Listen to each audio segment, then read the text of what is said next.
Bonjour, bienvenue dans cette nouvelle minute santé. Il sera question aujourd'hui d'atteinte oculaire d'origine vasculaire. Et là, quand je parle d'origine vasculaire, ce n'est pas une maladie liée à l'œil, mais d'une maladie vasculaire systémique, c'est-à-dire les vaisseaux de l'ensemble de l'organisme. Mais comme dans l'œil, on en a, l'œil va aussi en être victime.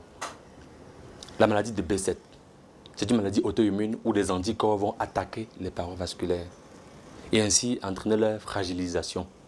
Et vous savez que l'œil a plusieurs couches. La couche nourricière de l'œil s'appelle l'UV. Cette maladie va particulièrement affecter cette couche nourricière. On parle donc de uvéite.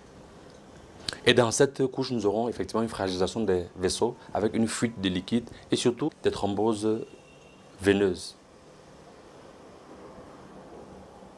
Nous aurons ici une maladie dont la prise en charge va comporter certainement un traitement médical, mais aussi des moyens oculaires pour en limiter les conséquences, notamment sur la fonction visuelle.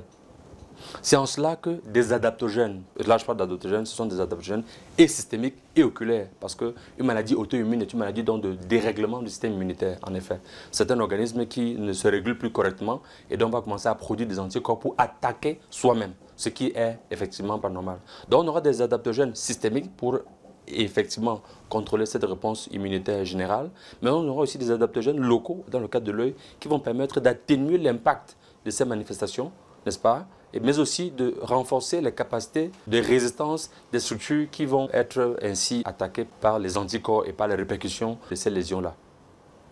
Vous saurez consulter votre ophtalmo en cas de souci, qui saura vous prescrire la démarche ou bien les interventions qu'il faut.